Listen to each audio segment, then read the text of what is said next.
Yo, what is good? My anime people, oh god, what is good, yo? I definitely have some interesting stuff to talk about this week. Not only did we get to see relatively a interesting week's episode of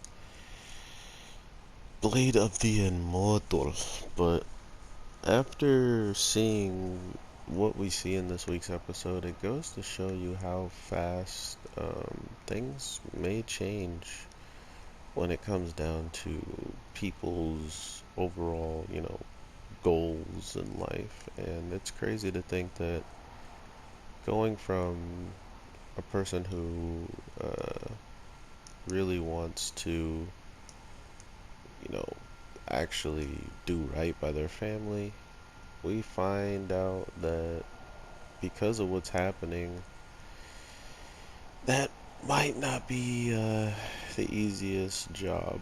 And seeing all of this now is getting pretty obvious why that is. And I kind of like that they're they're being pretty straightforward with it, right?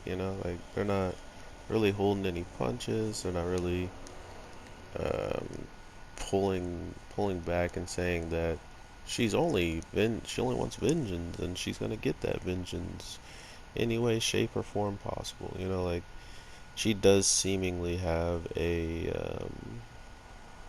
conscience towards a couple of things when it comes down to not just allowing herself to have everybody be be the same way she turned out. She doesn't want anything like that to happen for the people that she knows and actually wants better for.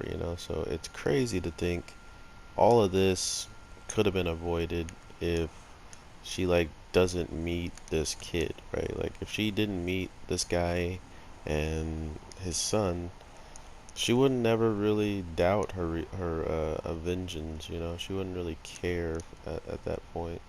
But because of this event, because this happens, we get this overall change in her character. Oh man, that guy died. I feel bad. uh, we get this overall character of when five or more people kind of change the overall.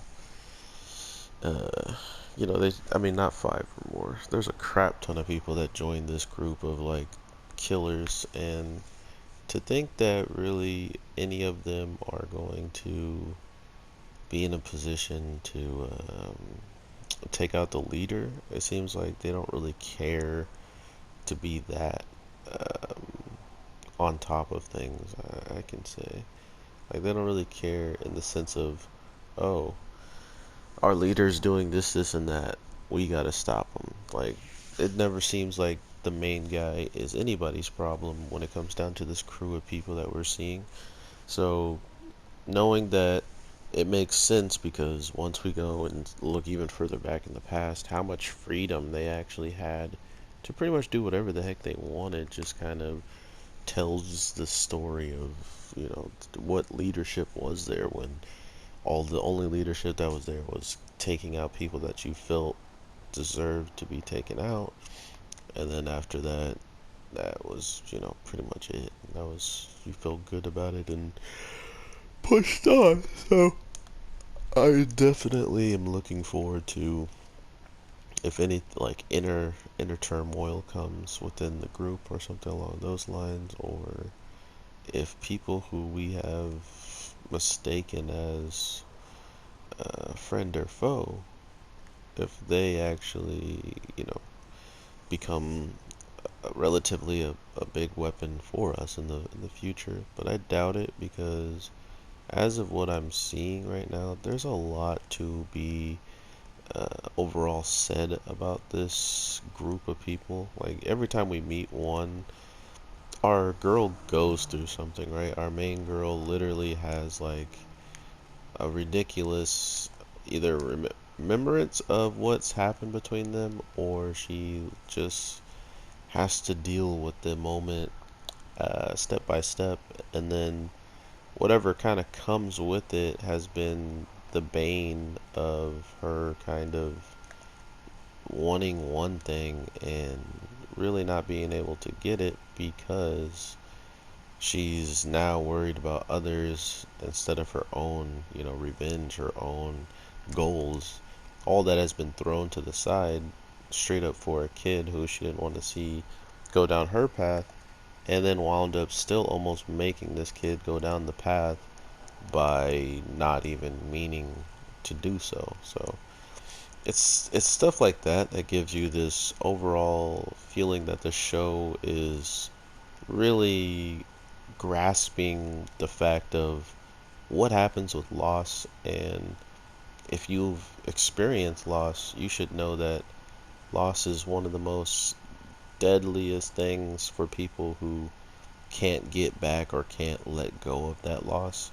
And so that's where this revenge story even comes along. And I think her being as smart as she is can see the dangers of what she's become in the case of hiring any person that she finds, or the strongest person she finds, to handle the situation at hand. So it's stuff like that that gives you this overall notification of where the story can go as a whole. Um, Not only where it can go as a whole, but where the main kind of like evil may stream from after a while when it comes down to her being this way and then kind of still believing she's the good person, right? Like no one in this situation's looking at her and being like, "Oh my God, you're dead evil for doing this." Like you're disgusting and stuff like that. Mainly because all the people she's fighting and taking on are the ones that do it themselves. They go out and do all this stuff, and we see it with this guy clearly, right? Like he has no cares in the world about doing this as quickly as possible because his son is in danger. His son and life are in jeopardy. So regardless of whatever is about to happen to him, he doesn't care anymore. You're messing with his livelihood, the one thing that he truly wants to protect, and because of that, you're not gonna make it too far. I didn't really understand the painting and why she like straight up passed out or like fainted from having the paint on her and stuff like that.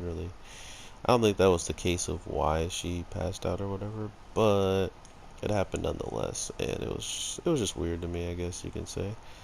But overall, I definitely want to know what you guys are feeling about this show. I mean, to be fair, it's one of these things where every time I kind of see these types of shows, we get we get more and more different type of information when it comes down to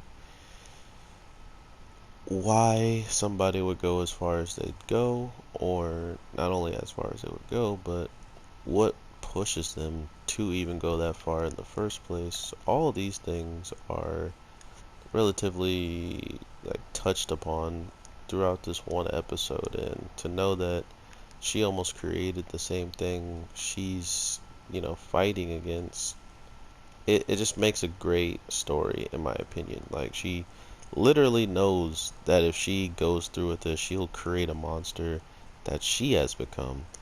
And it's kind of the opposite of what the guy wanted to do with the girl and turn her immortal. uh, she would have became the monster he is, but this time around she is pretty much about to make a monster herself. So really, really interesting, tied to just giving us this overall arcing story of who's what and why things are certain like happening in certain ways and stuff like that. I do like these types of storytelling. I think it's pretty obvious where a lot of this hatred and stuff is probably going to end up, including with this week's episode showing us that it might not be all hatred and anger and stuff like that. And when it comes down to her figuring out what she truly wants out of all of this, I really want to see it because now she has multiple, deaths on her hand. Not only deaths, she has the blood of a proud father. And even though he was a killer, he still really did care about his son and the son's well-being. So it's stuff like that that makes you wonder who's really in the right and who's in the wrong, because now it truly, truly feels like everybody is becoming the evil that they would love to stop. So we'll see how all this ends up at the end of the day. I definitely want to hear from you guys and seeing what you are enjoying of this show, or if you dislike anything, stuff like that. But overall, I will definitely talk to you guys later. I got a lot of content to get out to you guys, so I will work on that and talk to you in the next one. So with that being said, take care and peace.